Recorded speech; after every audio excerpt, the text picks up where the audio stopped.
couple months ago, Texas Monthly, I guess 3 or 4 now, called me, did an in-depth interview. I thought it was going to be a bad hit piece because mainstream media always does hit pieces, but it was pretty fair. I mean, I'd say 80% accurate. And I'd actually interviewed the reporter who exposed Tulia, Texas drug dealing and how they had right at half the black population in the town in the jail owned by the local boss hog. They were planting drugs on him. And that's Nate Blakesley. And then they said, yeah, we've got Dan Winters doing the photo shoot. And I like photography, but I'm not a photography expert or a photography buff, but I knew the name Dan Winters because he's in the top 2 or 3, 4 reporters, not just in the U.S., but in the world. Time Magazine, Newsweek. I mean, you name it. This guy has photographed, all the top politicians, all the top writers, all the top spiritual leaders, Hollywood folks, Brad Pitt, you name it. We're going to be showing some of those images for PrisonPlanet.tv viewers. For radio listeners, they can go to danwintersphoto.com and look at some of these. And so, I mean, I don't know who top photographers are, but I knew who Dan Winters was. And then he built a whole stage, a whole set for me out in his place out in the Texas Hill Country. And then he was telling me, in between the shoots, all these wild stories about different politicians or people he refused to photograph. And so he's here until the end of the show, end of the hour. And so we're very, very honored to have him here with us. Dan Winters began his career in photography as a photojournalist in his hometown in Ventura County, California, widely recognized for his celebrity portraits, scientific photography, and photojournalistic stories. He's won over 100 national and international awards. His wide range of publications and clients include Esquire, Fortune, Entertainment Weekly, Texas Monthly, Rolling Stone, Nike, Microsoft, Warner Brothers, and Sony. And in 2003, Dan was honored by Kodak as photo icon in their biographical Legends series. So he is a photography icon, and he is here with us. Dan, thanks for being here.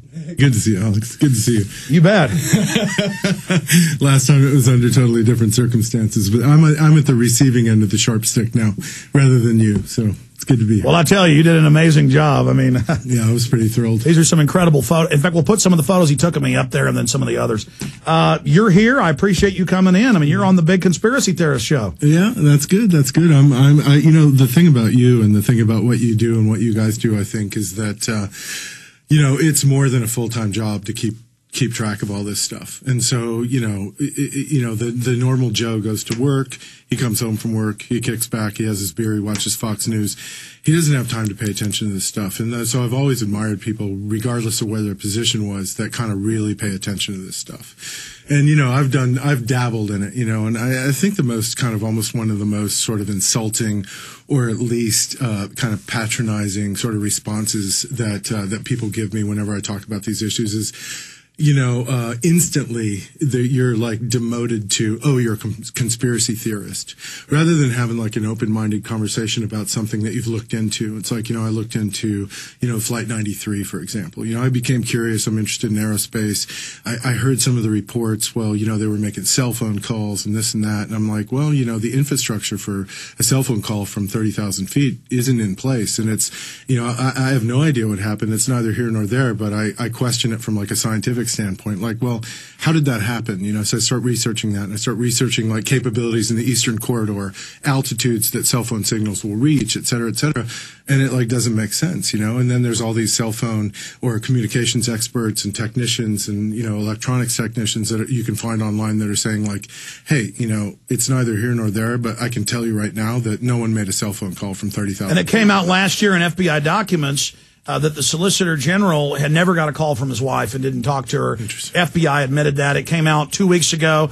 The ACLU sued and got the documents where Cheney ordered the commission not to look at the attacks, and it was a cover-up. We have 6 of the 10 commissioners saying it's a criminal cover-up. Yeah. John Farmer. But then we're not supposed to even ask questions as citizens. I know. We're supposed to sit down and shut up. Well, you look at it, too, and you look at the evidence, and you look, oftentimes what happens is with any crime scene is, the first responders are the only ones that get any imagery. After that, it's completely closed off. So they made this, like, ridiculous airplane-shaped pit in the ground that had some smoldering embers, almost like they put some charcoal in there and ignited it, and the official sort of FBI, and they handled it as a crime scene. So the FBI handled the site, the FAA yes. didn't, is that right? Yes. So they made this really ridiculous looking airplane shaped crater that was smoldering, and that was obviously to sort of, to please the media with, some sort of like visual. And there was this ridiculous diagram that came out that I saw that I wish I had actually brought. That was the official FBI version of how the crash took place and what happened. And so basically what they said is the airplane came down in a straight dive, hit the ground, and the entire plane went under the ground. And they had a diagram they'd drawn. Meanwhile, separately, the state police said an 8-mile debris field, engines 5 miles away. I know, which indicates high altitude, catastrophic failure at high altitude, which indicates a missile, obviously. It's kind of like, it's the most ridiculous thing. And once again, my friends instantly, they're like, well, what do you think happened? What do you think this? What do you think that? And I'm like, look, I don't know. I don't know why. I don't know how. I can tell you though that aircraft didn't hit the ground in one piece, because obviously, an engine isn't going to end up 5 miles away from a crash site. You can look at, crash site after crash site after crash site that, that's been investigated by the FBA, that's widely photographed. And when a plane, breaks up at altitude, the debris field, flight 111 in Lockerbie.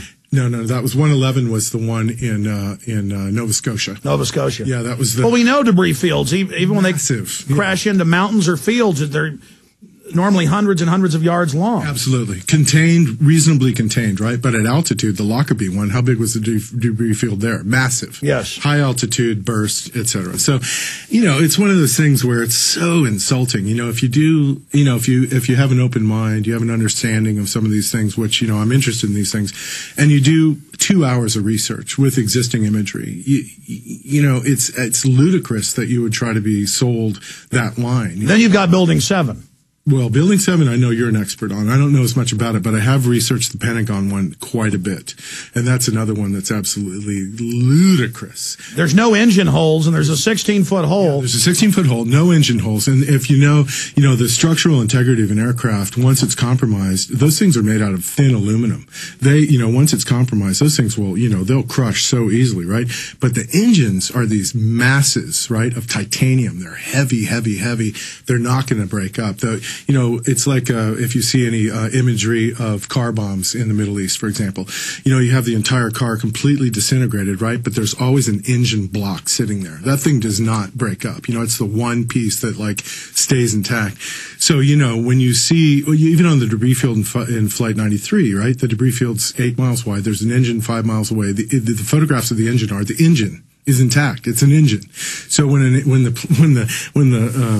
cruise missiles, what I think hit the Pentagon, on either side of that hole, there should have been massive holes, and the windows aren't even broken. It's like the most insulting thing. And then later, after hours of fire, part of the roof caves in. Exactly. And they try to show that on the news. Yeah, I know. We have hundreds of these big, high-def photos that the government even took, and it's a smoking hole that looks like a perfect missile blast, exactly. and everybody smelled cordite. Then they release some blurry image 6 years after that doesn't even show anything and say, there's the plane. Yeah, exactly. Meanwhile, they had hundreds of high-def cameras. They won't release those. Right, of course. And the one image that they do release, if you lay a 757 over the size of that image, it's dwarfed. It has a small profile, small signature, and a 757 would dwarf that thing and make a bigger hole, and the wings and the engines. It's like ludicrous.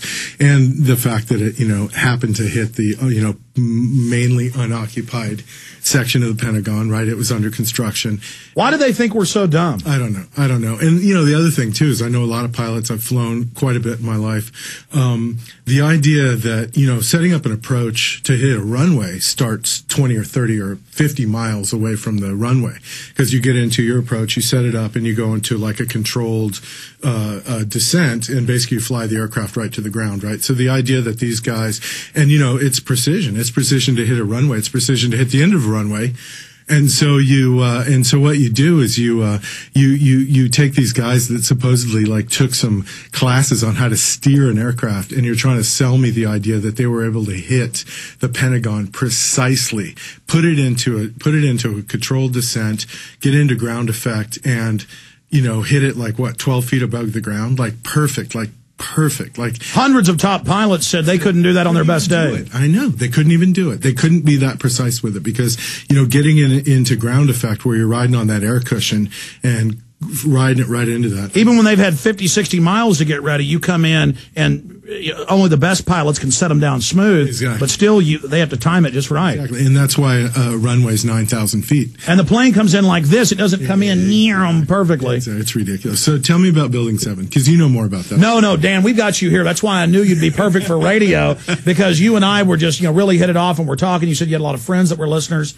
And I'm just honored to have you here. And I wanted to talk about some of the interesting stories with celebrities and politicians, and also just get your view on the world and ask how you became such an awesome photographer.